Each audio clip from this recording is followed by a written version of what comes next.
अक्सर कहता हूँ जो मुझे सुनते हैं कि ज़िंदगी में जो सक्सेस है ना वो स्ट्रगल के बगैर नहीं मिलती।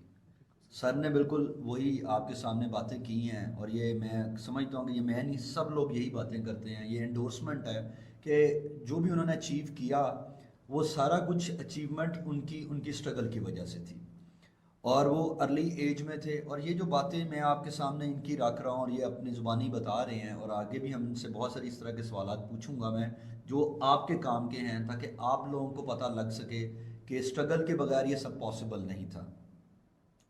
एक बंदा या एक लड़का जो बस जैसे तैसे जिसने मैट्रिक किया और उसके बाद उसकी पहली सैलरी 1800 रुपये थी और उसके बाद वो आज एक कंपनी का मालिक है। और वो इस तरह की किसी कंपनी का मालिक नहीं है कि घर बैठे दो बंदों के साथ हम कह देते हैं, लगा देते हैं कि सीईओ ऑफ दिस ऑर्गेनाइजेशन या दिस कंपनी। कई लोग उनके पास हैं और कब कहाँ कहाँ कहाँ इनका नेटवर्क है, बिजनेस की तरफ हम आएंगे। इसी तरीके से एक चीज़ जो सर की बातचीत से मुझे बड़ी इंटरेस्टिंग लगी और मैं समझता हूँ कि मैं उसको थोड़ा सा इंडोर्स करूँ। हम 4 दिन कहीं काम करते हैं, मैं आपकी कोई एक बात कहीं सुन भी रहा था पीछे, तो उसमें भी आपने एक बात की कि आप काम सीखें और फिर करें, ठीक है।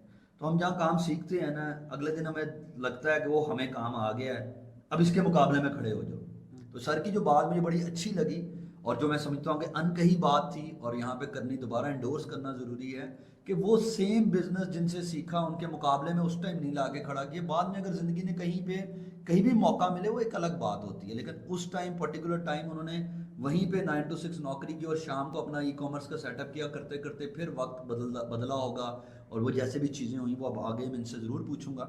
तो बात बताने का मकसद, कहने का मकसद सिर्फ यही है कि अपने आप की जो मोरालिटीज़ हैं उनको हमें कभी भी कट ऑफ नहीं करना चाहिए और स्ट्रगल करनी चाहिए। रास्ते मेरा अल्लाह खुद बनाता है।